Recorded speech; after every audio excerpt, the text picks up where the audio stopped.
I was a farmer back in '53, and our crops had suffered the worst drought in 40 years.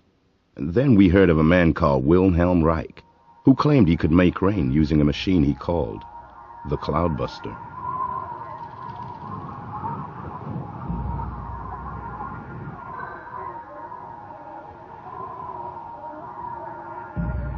So, we wrote him a letter, asking for his help.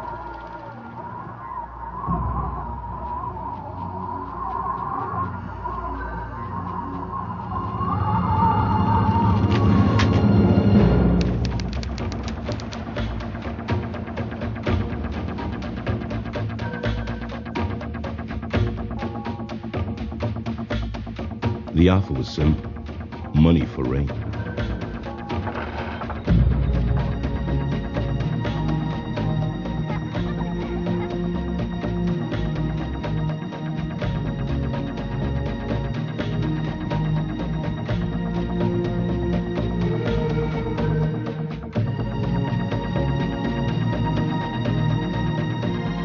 Reich arrived with his son, Peter.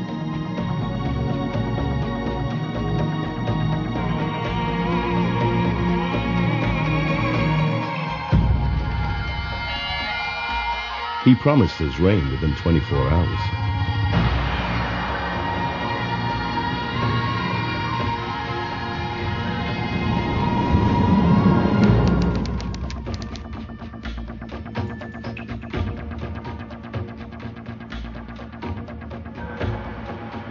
I remember asking him how it worked. He said kinda like a lightning rod, using an energy he called Orgone.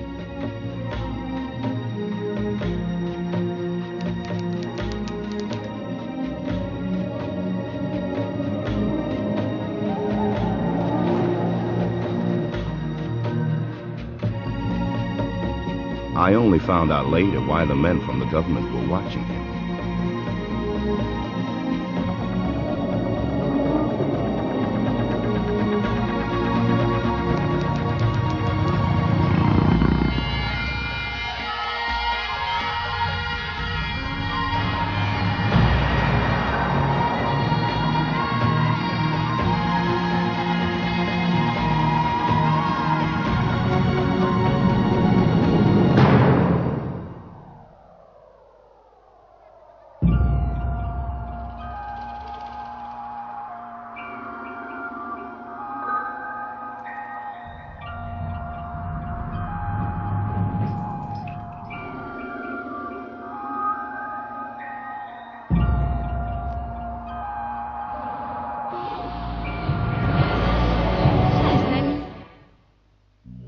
If anything, I remember the air getting drier, but I didn't doubt him. Reich had a confidence that stuck to you.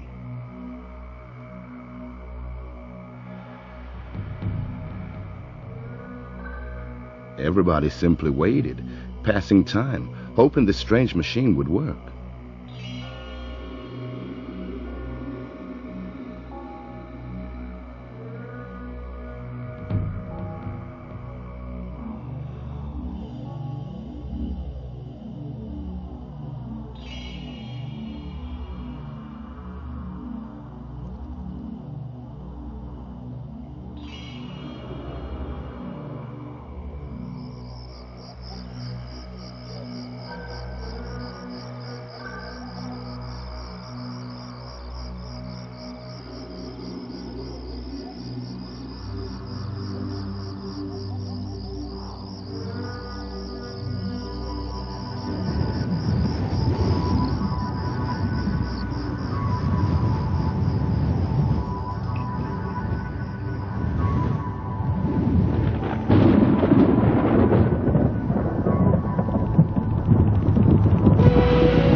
machine sure did something.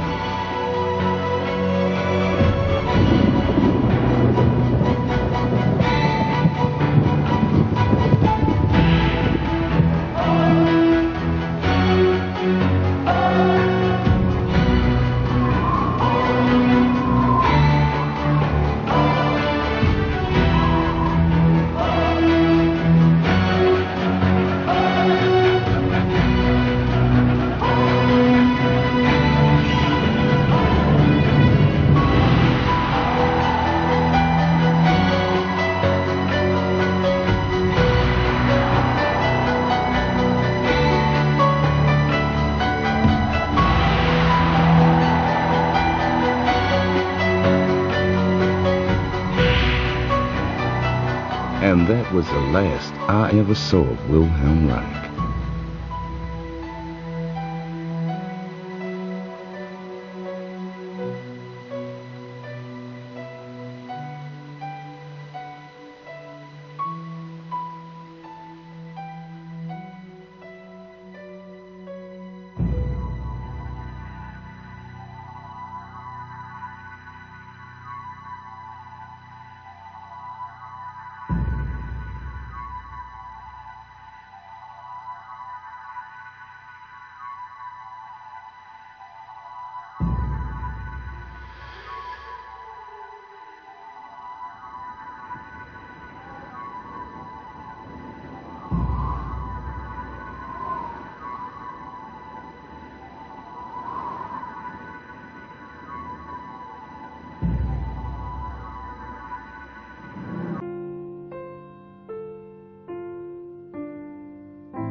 In the 1930s, Dr. Wilhelm Reich, a prominent Austrian physician and psychoanalyst, discovered a powerful new physical energy, and for the next 2 decades, devoted his life to the investigation of its laws and properties.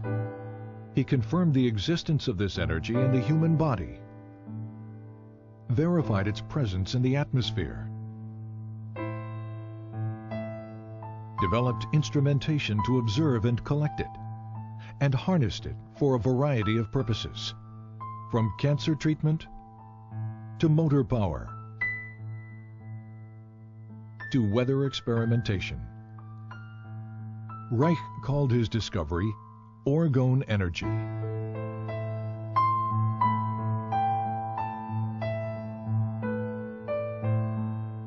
But tragically, it was a discovery that the world was not ready for.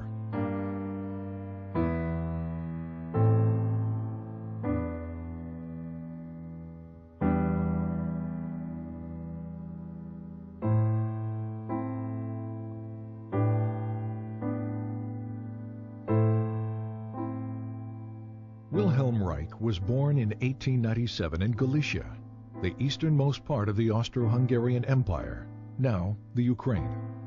He grew up in Bukovina on a large farm operated by his father.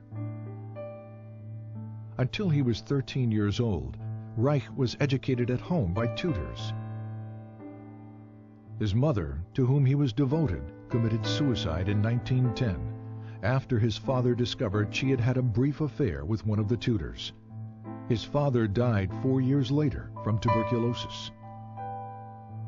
That same year, 1914, the First World War broke out. Within days, Russian troops swept through Bukovina. Reich narrowly escaped being sent to Russia as a hostage and had to flee his home. Later he wrote, "I never saw either my homeland or my possessions again. Of a well-to-do past, nothing was left." For the next 4 years, Reich served in the Austrian army, experiencing what he called the war as a machine. In 1918, the war finally ended. Germany and Austria were defeated. The Austro-Hungarian Empire was broken up, and Bukovina became a part of Romania.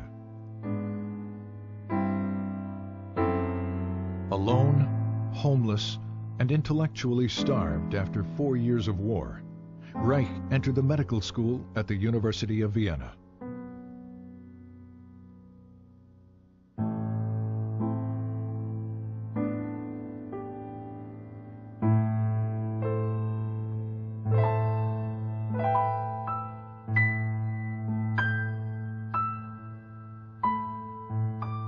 Reich's recognition of the significance of sexuality drew him to the work of Dr. Sigmund Freud, the father of psychoanalysis. Soon he was considered one of Freud's most promising students. Freud had discovered that neuroses are caused by the conflict between natural sexual instincts and the social denial and frustration of those instincts. Freud had also hypothesized the existence of a biological sexual energy in the body. He called it libido, and described it as something which is capable of increase, decrease, displacement, and discharge, and which extends itself over the memory traces of an idea like an electric charge over the surface of the body.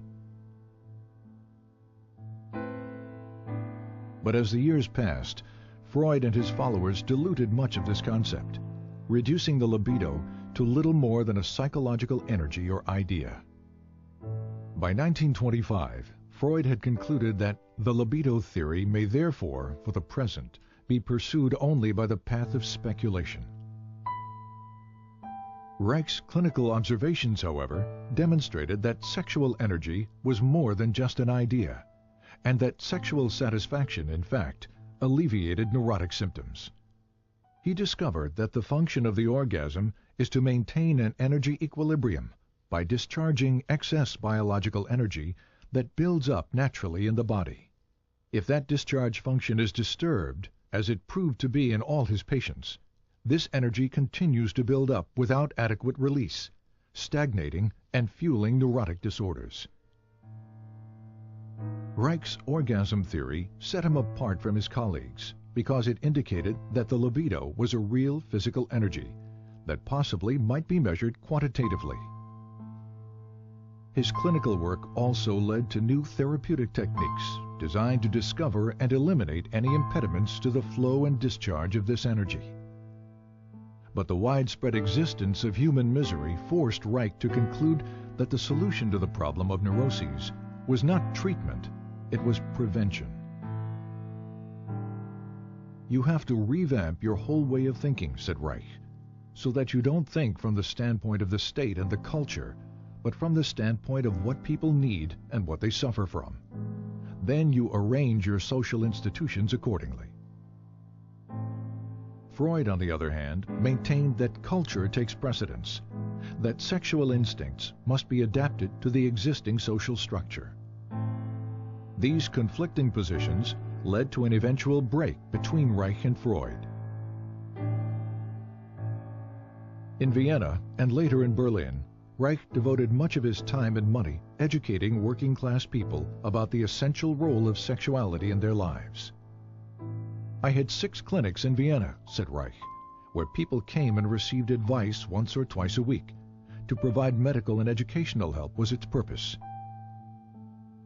To reach the greatest number of people, he worked within the socialist and communist parties to promote sex education, birth control, divorce rights, and better housing. Reich recalled that in Berlin there were about 50,000 people in my organization in the first year. Reich was also very outspoken about Germany's turbulent political climate. Unlike most members of the Berlin Psychoanalytic Association, Reich openly opposed the rise of the Nazi Party.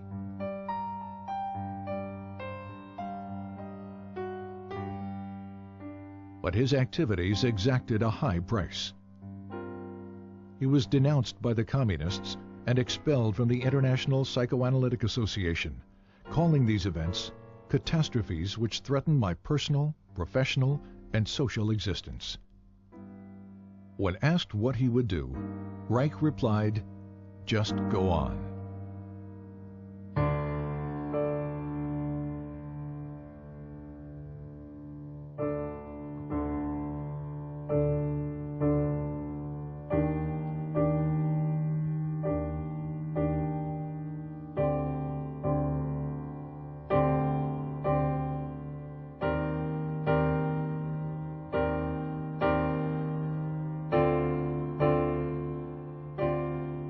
University of Oslo, 1935. While continuing to teach and develop his innovative therapeutic techniques, Reich began a series of laboratory experiments to verify the existence of a physical, biological energy expressed in the emotions. Using human subjects, Reich was able to demonstrate a charge at the skin surface directly related to feelings of pleasure or anxiety. The charge would increase when a subject experienced pleasure and decrease during feelings of unpleasure. From this, Reich concluded that pleasure is the movement of biological energy toward the periphery of the organism, while anxiety is the movement of this energy toward the center. He assumed this energy to be electrical. But was it? And did similar energy processes exist in more basic life forms? Reich discovered that under certain conditions, sterilized and unsterilized substances such as grass, blood, sand, charcoal, and foodstuffs disintegrate into pulsating vesicles that exhibit a bluish color.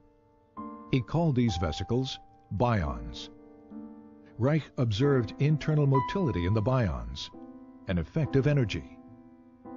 He also found that certain bions revealed a strong radiation phenomenon, seen here as a white field around the organism, and that these bions could kill bacteria and cancer cells. This radiation confirmed the existence of an energy that did not obey any known laws of electricity or magnetism. Reich called this energy Orgone, because its discovery had evolved from his investigation of the orgasm function, and because this energy could charge organic matter. When he published his findings, the scientific and psychiatric communities responded with a vicious year-long attack in the Norwegian press. In the wake of this response, and the inevitability of a Second World War, Reich began to look to America as the future home for his work. In August 1939, Reich sailed for America on the last ship to leave Norway before World War II broke out.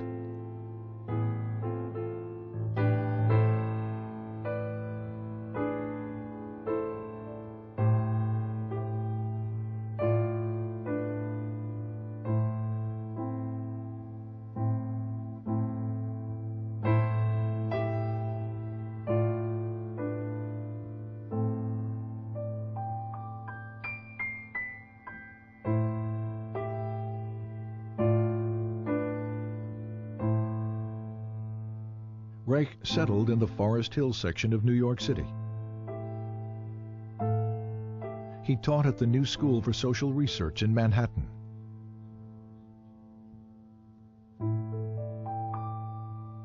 Published his books in English. Trained American physicians in his therapeutic techniques.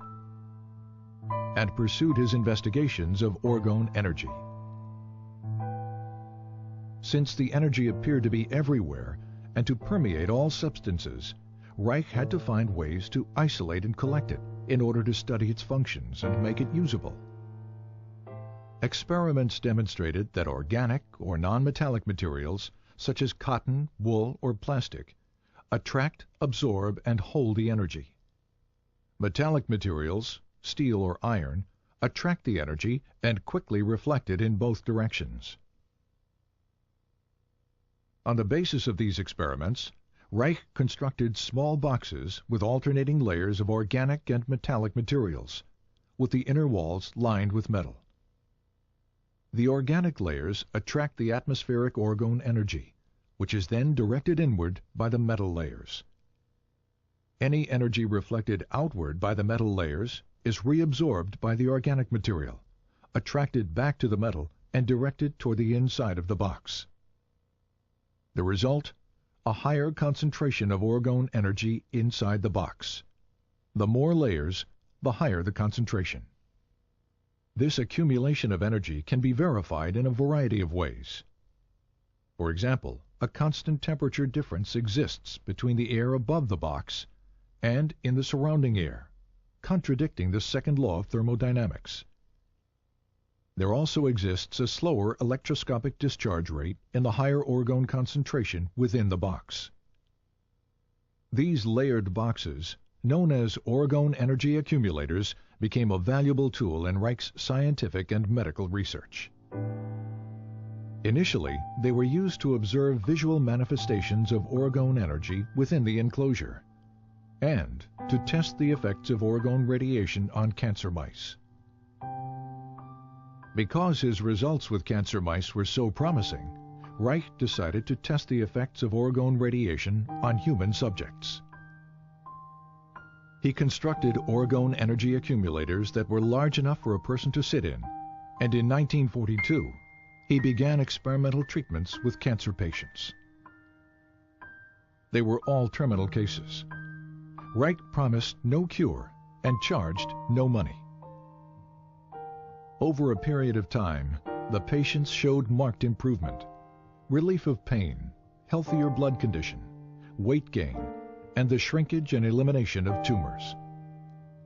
Despite these positive results, the patients died, reinforcing Reich's conviction that cancer is a bioenergetic shrinking following emotional resignation, and that the tumors themselves are not the disease, but merely a local manifestation of a deeper systemic disorder.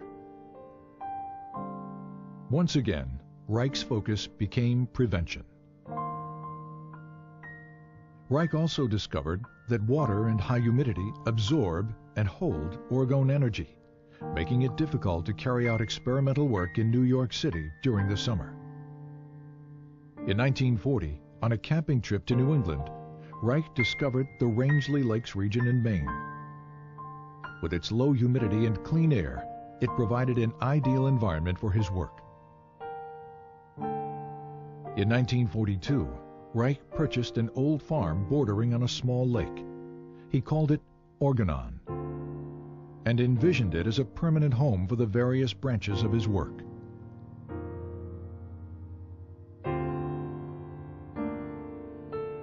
In 1945, a student's laboratory was built.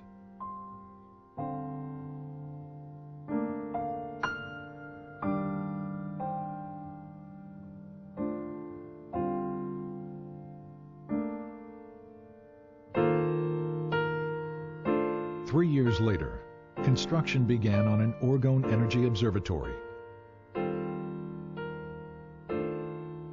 which included additional laboratory facilities, Reich's study and library,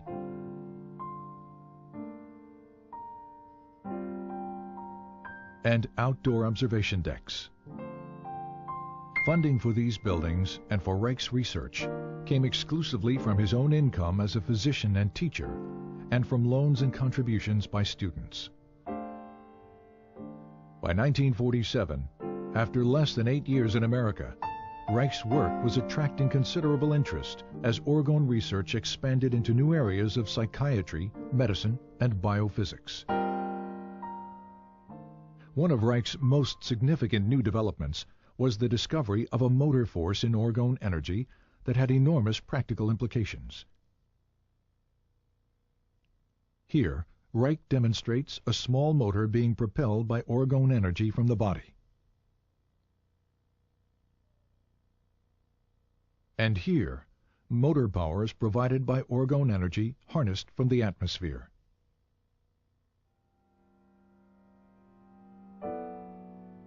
With the development of Orgone, Reich's dream of a home for his work was slowly becoming a reality. Sadly, it was a dream that he would not see fulfilled.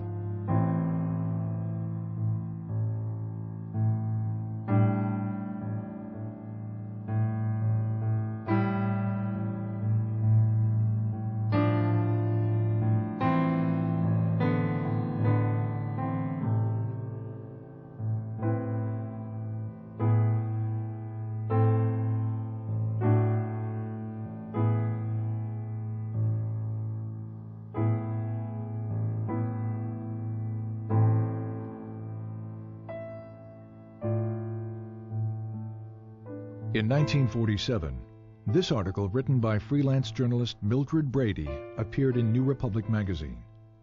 It was filled with distortions and innuendos about Reich's sexual theories and orgone research. Brady's most inflammatory claim was that Reich was building accumulators of orgone energy which are rented out to patients who presumably derive orgastic potency from it. Implying that Reich was a danger to the public, Brady challenged the medical authorities to take action against him. 2 months later, the article was brought to the attention of the Federal Food and Drug Administration. The result was a 10-year campaign by the FDA designed to destroy Reich's work. The FDA focused on the orgone energy accumulator, which Reich and other physicians were using experimentally with patients.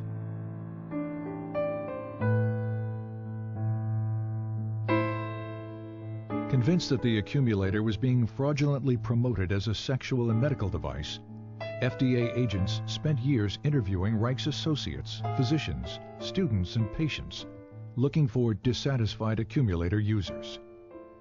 None were ever found.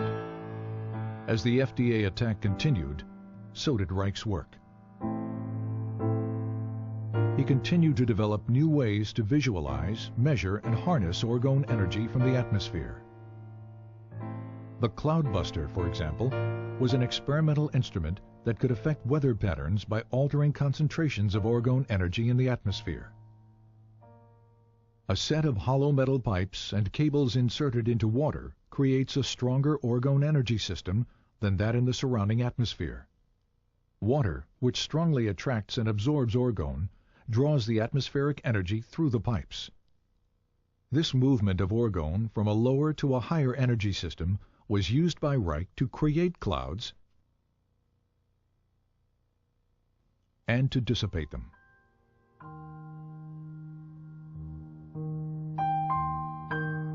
In 1953, during a long drought that threatened the Maine blueberry crop, several farmers offered to pay Reich if he could bring rain to the parched region. The Weather Bureau had forecast no rain for several days when Reich began his cloud-busting operations. 10 hours later, a light rain began to fall. Over the next few days, close to 2 inches fell. The blueberry crop was saved.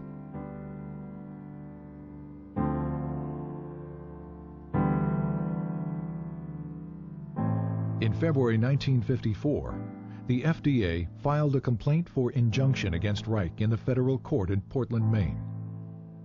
The complaint declared that orgone energy does not exist. It asked the court to prohibit the shipment of accumulators in interstate commerce and to ban Reich's published literature, which they claim was labeling for the accumulators.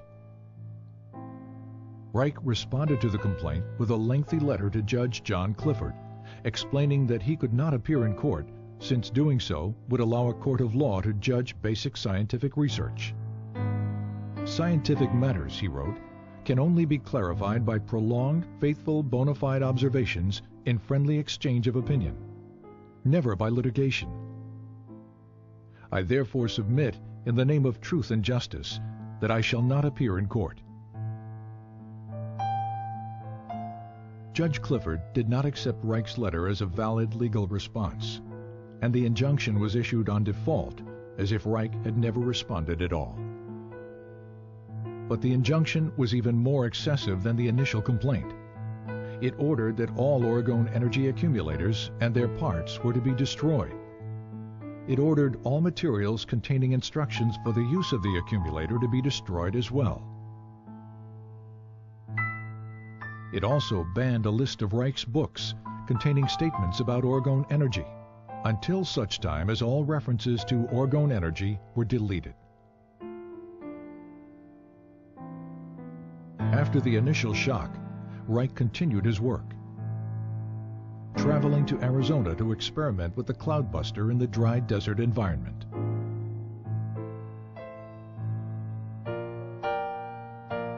While he was there, and without his knowledge, one of Reich's students, Dr. Michael Silvert, moved a truckload of accumulators and books from Rangeley, Maine to New York City, a direct violation of the injunction.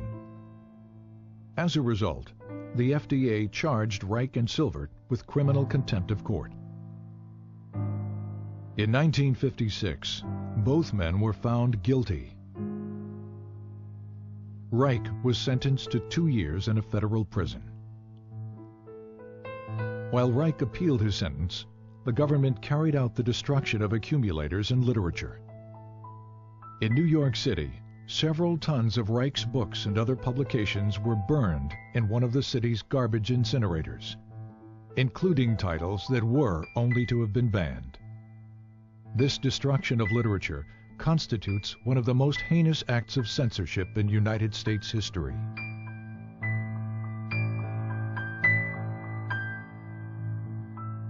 All appeals denied, on March 11, 1957, 2 weeks shy of his 60th birthday, Wilhelm Reich was imprisoned at the Federal Penitentiary in Lewisburg, Pennsylvania. He died there of heart failure 8 months later, on November 3, 1957, and was buried at Orgone.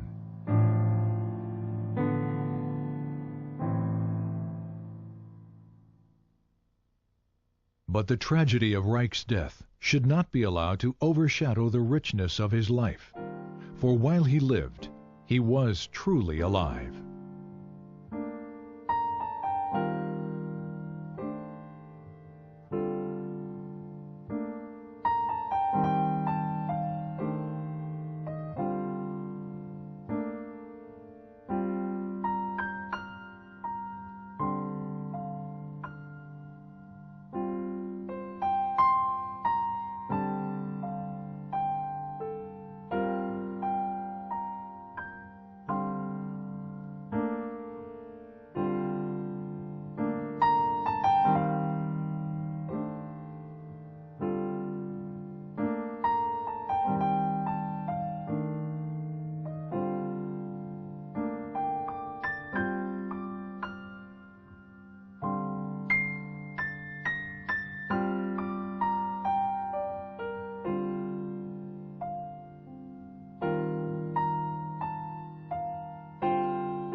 In the course of the history of natural science, it always happened that profound or true thoughts or true facts were always either distorted or flattened out.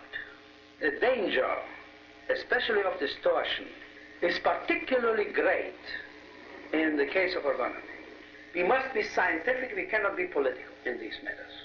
And I personally declare that I will be the first to fight with all my strength, with whatever I've got, against such a distortion of our principles.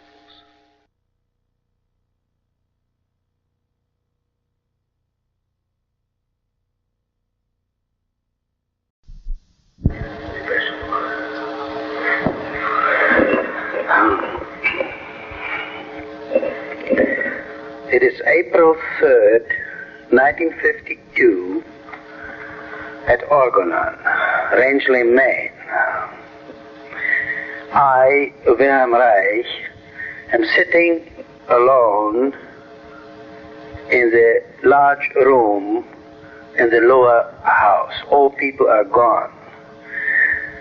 In the morning and the whole day yesterday, a meeting took place of the members of the board of trustees of the foundation which carries my name. Everybody's gone now, and I would like to add a few words to the recording we made yesterday and today of the disaster which struck Orgone.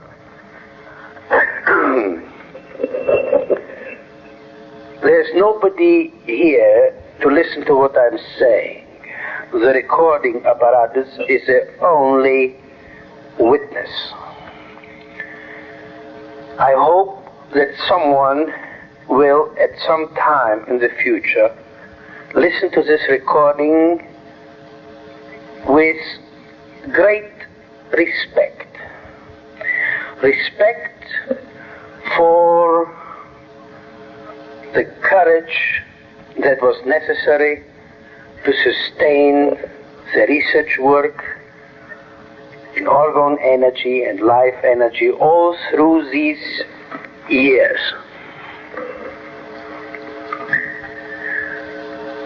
I shall not go into the great strain, into the details, into the worries, the sleepless nights, the tears, the expenditures in money and effort,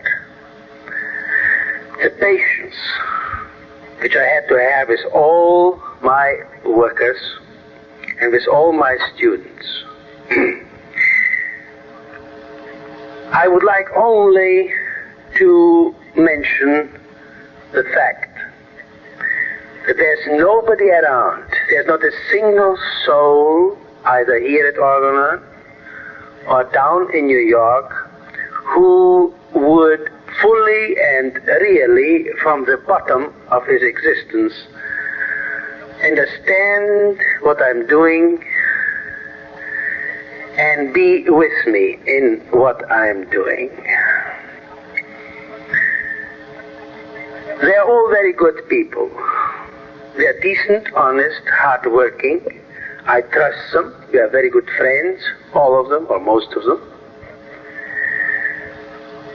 But this does not alter the fact that they all, without any exception, are against, I say, are against what I am doing. Every single one of them spites me, interferes with my effort, crosses it out, blots out, flattens out, does one thing or another thing, whatever it may be, to diminish my effort, no, to diminish the effects of my effort, to blot out the sharpness and acuity of my thoughts, to reduce to rubble and nothing, or nothingness,